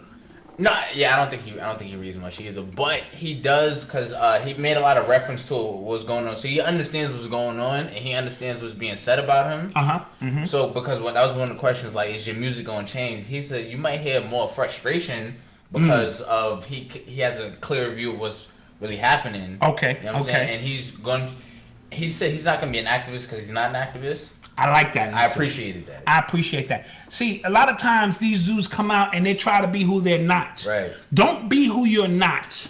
Doesn't mean you can't help us, because our story is so multifaceted, and we have hustlers and we have pimps and we have lawyers and we have doctors and we have. Just play your position where you could be the strongest in your position. Had he came out saying he gonna be an activist, I might have been like, bruh, you can't even spell activist, let alone be one. You know what I'm saying? Like when T.I. came out of jail and all of a sudden he was a spokesman for 1-800-TIP. You know what I'm saying? Like, yo, if you see something, say something. 1-800-something-something-TIP. And I'm going like, wow, son, like, really? And you just beat some federal charges, just my opinion. He had silences. He did a year. Silencers, and he did a year. Yeah. And then he's coming out, and now he's saying for you to snitch. Okay, that's all I'm saying. Yeah. That was a good point. And we ain't forget that, nigga. We ain't forget that. They took Cosby and gave us Meek, both from Philly. That's not a coincidence. Probably not. Probably not, but I'm still trying to figure out While Robert Kraft, what Robert Kraft, the owner of the Patriots, not even the owner of Philadelphia. So he said that he met the Philly owner at a basketball game, and he just started picking his brain, and then they became cool. Okay. And then, prior to him going to jail, you mean? prior to him going to jail, Okay. and then he was on a plane with the owner, and then Robert Kraft was on the plane as well, and then he just started picking their brains about like money and things like that. Oh, got you. So Robert Kraft felt compelled Probably. to get Meek out of jail. I don't think he got him. He probably yeah. I think he was one of the people who were advocating for him to get out, which I have no problem with, but that was celebrity shit. What about all the other brothers and sisters? No, which I appreciated that Meek, he did acknowledge that too. Like, if I wasn't famous, I'll still be in jail. Absolutely. So if you get a chance, go out there and see the Meek Mill video on the Breakfast Club. I didn't see it yet. That was pretty good. He was really candid about a lot, because we think about rappers like not as people. And he was talking about like having to tell his son some stuff, like having to talk to his PO. Like, Absolutely. It was dope. Absolutely. In-depth interview. Yeah, it was dope. Okay. What we got in the chat, B? What we got going on in the chat? Takesha Nash from Kansas City. Shout out to you. Takesha Nash from Kansas City. Shout out to you. What's good? Let me turn around and see what's going on. Kraft got his start in the music industry. Did he? I thought he was Kraft Macaroni and Cheese. No? Is he not the Kraft Macaroni and Cheese guy? I don't want to start no rumors. You fake news. I'm just saying. Yeah, I'm not gonna lie. I don't know that. Yo, Robert Kraft, I immediately thought Kraft Macaroni and Cheese. Meek an agent. Is Meek an agent? I don't know. We passed that term around a lot in the so-called conscious community. This one's an agent. I'm not going to say that. I think he got caught in the system with some crooked cops, and maybe he didn't want to play ball with the judge or whatever the case may be. And the fact that he's a celebrity, he was able to benefit from that. His music is a little ignorant for me, but I understand that your music has to resonate from where you're from. Yeah. And so I can't hold him to a higher standard until he understands things on a higher level. I have a greater expectation for J. Cole than I do for Meek Mill. Meek Mill, I know I'm going to hear some hood booger shit about his rollies and his cars, but there is a demographic that he speaks to with that kind of music, because there are a lot of young people who are uneducated who just want to get their chips up. You know what I mean? So making a hit song is easy. Now, I know you saying to yourself, well, nigga, you ain't never made no hit song. No, making the hit song, and the hit song has to be put within their system. That's the hard part. Making the hit song is easy. If I know people want to talk about drugs and people want to talk about murder because that's what's prominent in our hood, all you need is a hot beat. And when you echo the sentiments of the masses of the people, you know, even a booty clapping song, you know what I'm saying, where the sisters can clap their ass to, you know what I'm saying? That's an easy song to make. It's a harder song to make something intellectual where there's very few people vibrating on that frequency to understand, and then you get frustrated as an artist because you're trying to vibrate on the high, you know what I mean? But if you're just vibrating where the masses of the people are, it becomes easier to make songs. And that's why those artists, when Biggie say money, hoes, and clothes, that's all a nigga knows, and he's telling these gangster stories, we all can relate to these particular stories. And then Nas tried to come out and be a little bit more intelligent, and we called him, like Jay-Z said, you trying to kick knowledge? That shit is garbage. You trying to kick knowledge? He said that. Yeah. Jay-Z said that shit. Trying to kick knowledge? Shit is garbage. Wow. So you understand the mindset of the people, and then Jay-Z turned around and puts out a Nas album. Yeah. With 444. And we praised Jay-Z, and Nas gave us that album 9 times. Whole different, interview, a whole different lecture for a whole nother day. Speaking on Jay-Z, Jay-Z. First of all, he has to testify about... Nah, son. Gangsters don't testify, son. He from Brooklyn. He from Marcy Project, son. He avoided some subpoenas, I think. Yeah, something regarding the sale of Rockaware. Rockaware, because $205 million. Because they said it was valued more than actually. He sold it either it was valued, he undersold. He undersold, yeah. It was valued at more, but he sold it for less, and then they turned around or something to that effect. Money, I might have that backwards in the chat room. You know what I mean? Maybe it was valued for less, he sold it for more. So he has to testify. He's been avoiding the testifying for a while, but now he has to go in and do the very un-Brooklyn-like thing. And Tidal was under scrutiny because a lot of people were saying that they lying about their streaming numbers. Okay, what's wrong with that? I mean, well, it's cheating, right? Is it? Yeah, it is. If you ain't cheating, you ain't trying to win, my nigga. You know what I'm saying? I'm just saying, like, and I knew this was gonna happen. I knew this was gonna happen. If you have a streaming service and you have artists in your actual label, you're gonna fudge the numbers. Yeah, see, that's the thing about this streaming service. Yeah. This digital shit. If you can get back door and crack those codes, because what they're saying is that he's got 3 million subscribers, but Beyonce's album was viewed 300 million times. So in essence, everyone viewed the album 30 times or streamed the album 30 times. Yeah. And who the fuck streams an album 30 times? You know what I'm saying? Besides a 13-year-old girl in love with Drake or some shit. So, but remember, there's a war going on with iTunes, Spotify, all of these groups now, and a black man is trying to have ownership. See, this is what I'm saying by you got to push some of that shit you feel about Jay-Z aside.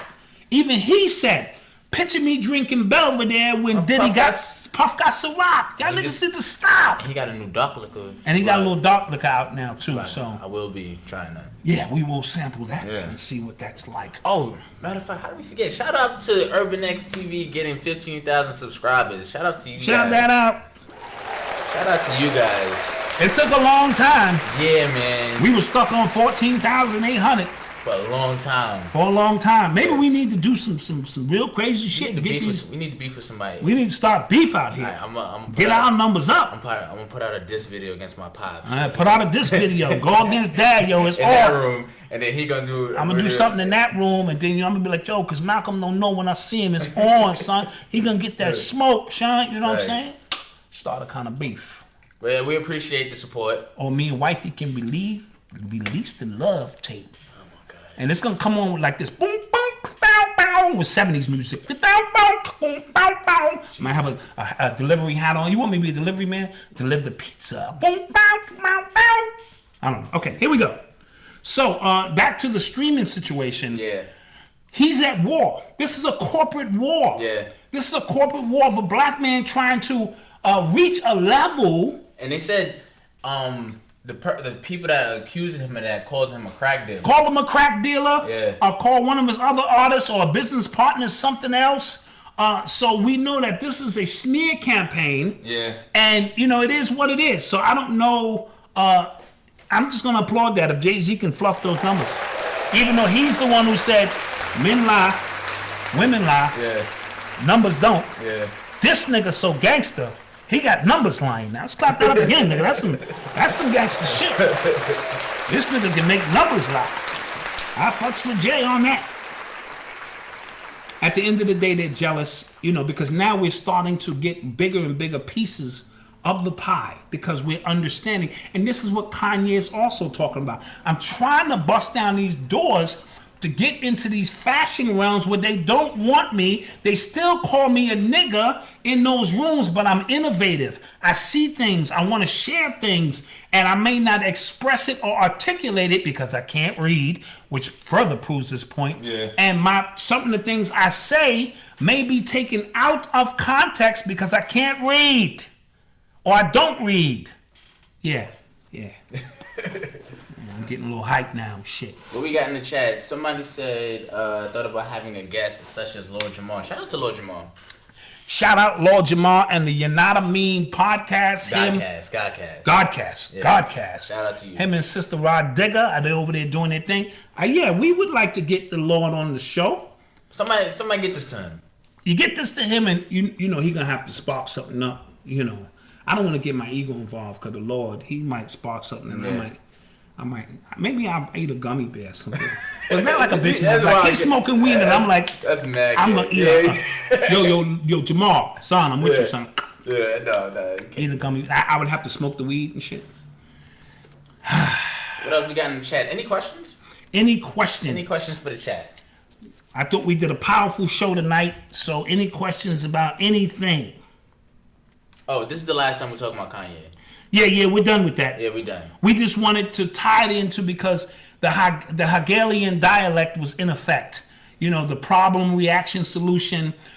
Because when our show was over last week, we had said we're not talking about the Kanye because we don't have to hop on that. We were only giving our opinion of how we saw it. And we were right after we got so many calls from people, like individually. He got calls, I got calls, and we just felt we needed to, like, I guess, clarify some things. Right, clarify a few things for you, and to just tie it into the Donald Glover. Yes. Yeah, Donald Glover situation. Or how now niggas is happy again because now Donald Glover has allowed them to rest. Somebody asked, will we be taking callers? Yes, we have this device here. Do we want to take callers? We'll take callers if you know how to act. Like, don't call up and say stupid shit. Yeah, I don't know, man. You know, if it's a sensible thing, you know, because we also gonna hook up the Google shit, and we're gonna bring some of our guests on the screen here. Like, they might not be able to come here. We'll bring them on the screen and plug the sound in, so you'll get great sound from that. We will do that. But taking calls, we'll see. Yeah. What else? South Africa is like Chirac right now. What's your take? I didn't know that.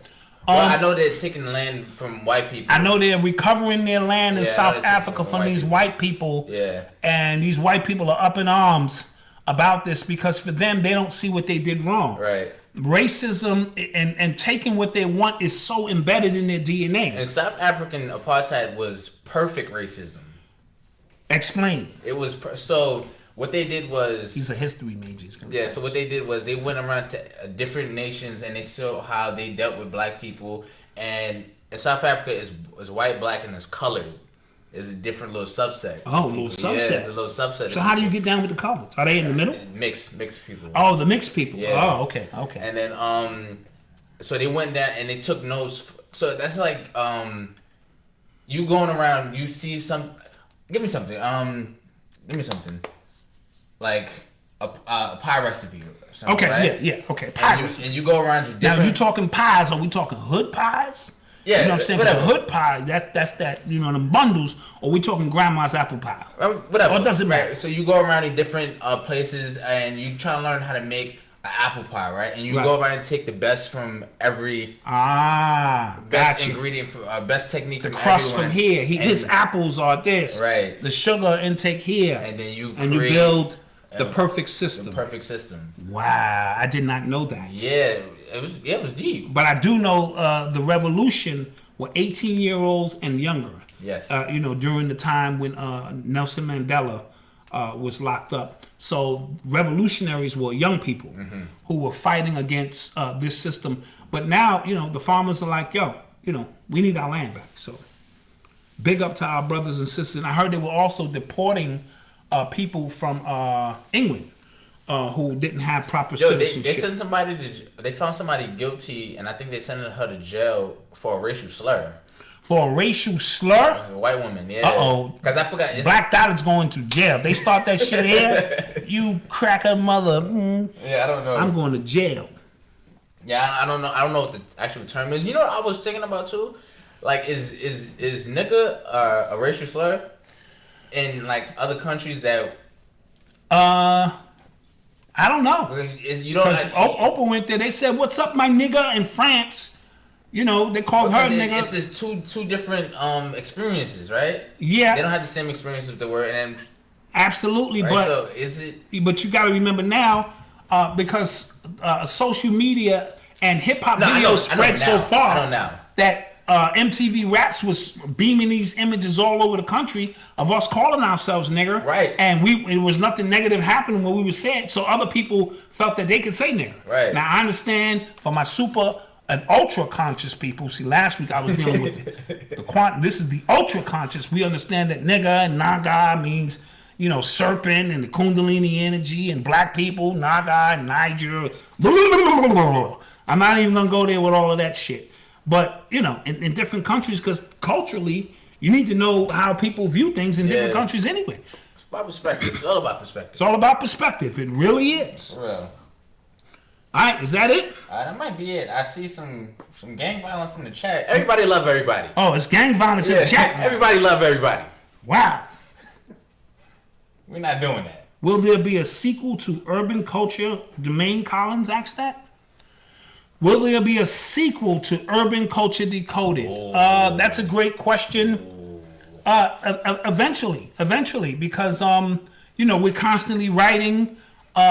Shout out, we launched, or should we say we launched, or should we not say? No, this is what's going to happen, right? We're going to start a new series called Urban Exclusives. Urban Exclusives. Clap that up. Clap that up.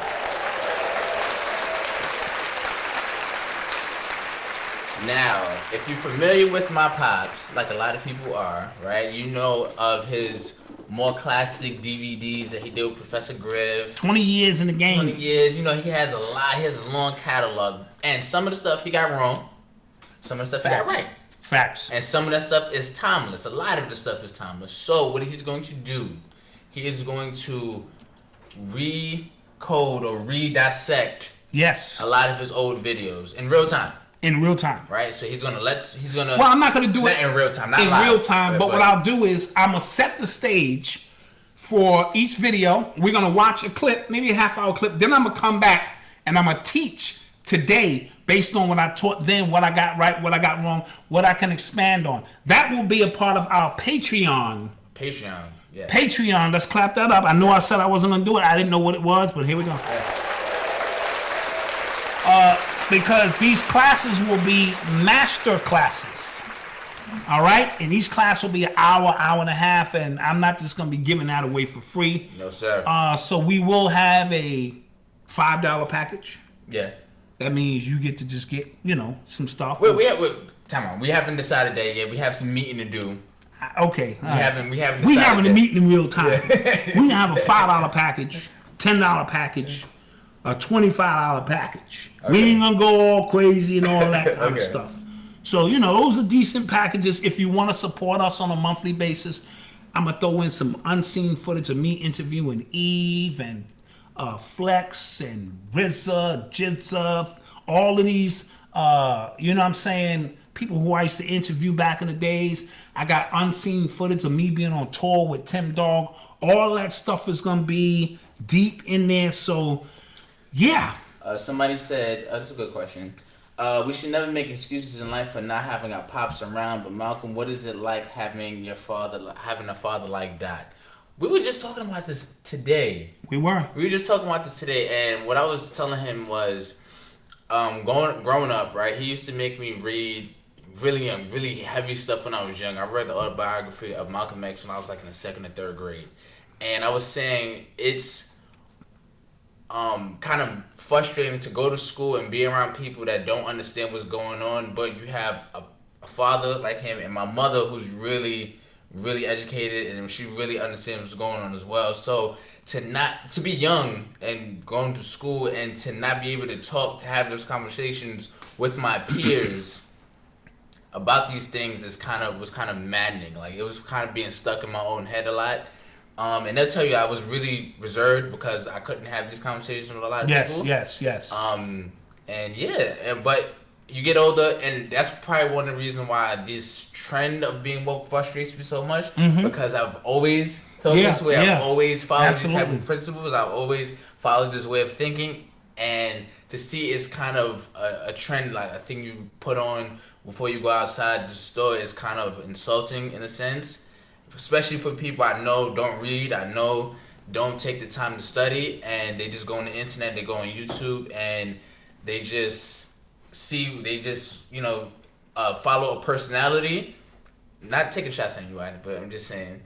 And yeah, that's what it is. But I'm getting used to it. And what you see is what you get, guys. For real. This is who I am all day, every day. Literally. I have open conversations with all my children. You're going to see a beautiful video of me and my daughter. We're having a sit down, a father and son daughter talk. But this is who I am. Stay tuned for that. That's going to be powerful. This is who I am all day, every day. I want to be not their friend, but I am my children's friends as much as I can. But I do let them know I'm still your dad. I'm about fun. I'm about education, but I'm also about spending the time with my children, and I won't let nothing get in that way. I allow for mistakes. I allow for freedom of thought, meaning I don't want him to think like me. I want him to think. You know what I'm saying? So we get into it. You know, we get into our pieces and so forth and so on. But I'm just trying to break a trend as well. My father wasn't around. I knew him, but he wasn't around. And these children don't want money. Don't think they want time. You know what I mean? Yeah, they want some money for some sneakers and shit too. I don't mean that. But if the choice is time or the money, they will take the time every single time. So for the young fathers out there who's having problems with the baby moms, and we get all that. The urban excellence that we're trying to now invoke on ourselves. Urban excellence is, despite the problem with baby moms, is I have to be in this young man's life. Or, you know what I'm saying, vice versa. And urban excellence for our black women who are bitter because the man may have left and you thought it was going to be something excellent or better than it was, is to make sure that that baby is still in that man's life in spite of the fact that you can't stand his fucking guts. That's the new urban excellence that we're trying to push, and the narrative that we want to push along, because there are some beautiful things going on in our hood. It ain't all bad, unless we wouldn't be here. For real. So, you know, as a dad, I'm just trying to walk that line, and they get on me like I wear Skechers. You know, I like Skechers. These sneakers are comfortable to me. You know what I mean? Yeah. And Skechers, you know, ain't nobody waiting outside the store like, you know, overnight trying to steal my Skechers when I come out the store. Ain't nobody, yo, son, I'm gonna need them Skechers, right?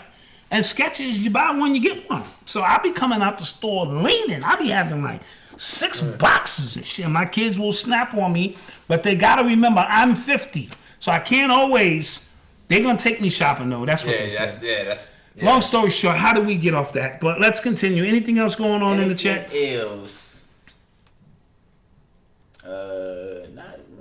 What do y'all think about the movement against these masculine black women? The MGTW. I've never heard of that movement. So it's hard for me to, for Marcus 376, I haven't heard of that movement, so I can't really say. Skechers are comfortable. That's what I'm talking about, Mel P. You know what I'm saying? I be having with the cushion. And, don't encourage you. Yeah, you know what I'm saying? It's got the when I walk, it sinks down. It's like an extra pillow. What about somebody said? What about Rachel Dolezal thinking she has a documentary on Netflix? Oh, the one who thinks she's black? Yeah, she's trans black. Well, she's trans black. Yeah. Well, nowadays you can be trans anything you want. Yeah. I told you I'm trans cat. And if I go to your restaurant and there's no cat litter box, I want to speak to the manager. Oh, side note, so going back to the Tidal thing, right? Them inflating their numbers. Didn't record companies do that too? They used to buy copies of the album that wasn't really selling. They all did that. They all did that. But the difference was you had to buy the physical copies. Right. So you had to buy 100,000 copies and then maybe give them away in some kind of giveaways or something. So this digital shit, you could just cheat the codes. Yeah, so it's a whole different ball game. Makes it a little bit more easy. Right. Plus, you gotta get 1 million streams to get $30 now. Like what part of the game is that? Somebody said Urban X shirts soon. Urban X shirts very soon. We didn't want to rush it. You know, we ran with a trial. We showed y'all what it was look like. That was inception. We was putting it in your head. And we didn't say nothing about it. On level 7. Yeah. So when you hear the music and I kick the chair out from under your ass, that means come up and buy a shirt. So we didn't want to, we want to get it right. We don't want to just do it. So the Urban X shirts will be there soon. What about George Zimmerman? I told you when he texted he got charged for allegedly stalking the private investigator who's trying to do the documentary. The Jay-Z documentary. Yeah, for Trayvon Martin. Right. And he said something, he texted to the effect like, I know how to handle you. I've been handling stuff like this since February 2012. Yeah. And that's when he murdered Trayvon Martin. Yeah. The fact that... Listen. This is going back to last week one more time. Yeah. The fact that Daz felt the need to send Crips after Kanye when George Zimmerman is running victory laps around the country. The fact that thumbing his nose at us. alarms me. That goes to show you back to the hate we have for each other. We are quick to hate each other. Listen, it won't even be a big job for somebody to just punch this nigga in his mouth when you see him. When you see him at a restaurant, just punch him in his fucking mouth. Like, what's the... No, I ain't... We always quick to show each other, fighting each other. You got the camera out. Yo, he gonna go jump on homie. You know what I'm saying? We quick to do that. You mean to tell me? Because George Zimmerman ain't hiding. He likes the attention. He loves the attention. You know who I am, right? And ain't nobody was like, oh, yeah, really? Clap. That's points. Now, as a disclaimer for Urban X and my Urban Excellence new code of conduct, we ain't wrote the code up yet, so I still can say some crazy shit. I am not saying that there should be violence against George Zimmerman. I'm simply saying he's not hiding, and if somebody wanted to punch him in his face, it probably would be easy. So with that being said, where can we be reached? You can be reached on Instagram and Twitter at urbanx_NYC. Yeah. Right? You can go to urbanx.nyc for the written articles. Yeah. News articles. We have the podcast episodes posted there. We have our UrbanX TV videos posted up there. We have a donate button over there too. I didn't want to say it. You said it. Yeah, donate. But you can listen to us on Apple Music, Spotify, Google Play, Audio Boom, Castbox, all of those good places. And if you listen, are we on Google Play? We are on Google Play. Okay, because somebody in one of the not chat rooms but on the message board said they would listen to our show, but it's on. It wasn't on Google Play. We're on Google Play. We're definitely on Google Play. We're on Google Play. And when you listen to us on Apple Music, we kindly ask you to write a review and give a review. Right. Because that helps us bump, so more people can see it, so more people can subscribe to us. Right. Get our numbers up. So, and again, thank you for all the subscribers that are watching with us every week. Absolutely. We have a new video for the red pill and blue pill. Reviews. It's a dope interview we did. This is part 1, and they got a classic performances all edited up by. Shout out to T. By you know what I'm saying. My wife, she put that work in on that. Shouts out. So with that being said, it's Mother's Day. Take care of your mothers. Every day is Mother's Day. You know all that cliche shit people say. You know what I don't want to see? I don't want to see the. My mother's my world. She was my mother and my father. Don't do that. Just honor thy mother and father. You know what I'm saying? When it's time. She was my mother and my father. Take your moms out and the mothers too. The daddy ain't around. I'm the mother and the father. No, you're not. It took some ding-ding in there somewhere. It did. And mother rode in on light speed. I tell people that I wrote that in Hip Hop Decoding. I said, I know you upset, but you here. Yeah. You had to get here. You rode in on somebody's nutsack. You packed your bags and you beat 7 million sperms. Or however many sperms. You beat them. You are the one. You here. Now make something of it. Right? Don't start me running down a list of those who don't know who their father is. I do believe you should be in your children's life when you can, but you here. Go for it. And with that being said, Black peace. Man, it's time to rock. I had to find a way, I couldn't find a job. Couldn't find a prayer, couldn't find a God. Couldn't find a prayer, couldn't find a God. Black man, it's time to rock. I had to find a way, I couldn't find a job. Couldn't find a prayer, couldn't find a God. Couldn't find a prayer, couldn't find a God. I woke up, then I logged in to that Urban X where they be flexing with that blog in. Put it down, cause my little homie called in. Had to bail him out, he in trouble with the law again. Black skin can't win in the white world. Seen a brother kill his own kid for that white girl. We ain't wanna go to school, but we had to. Every February it was scary in them classrooms. Shimmy y'all, shimmy yay, old dirty bag.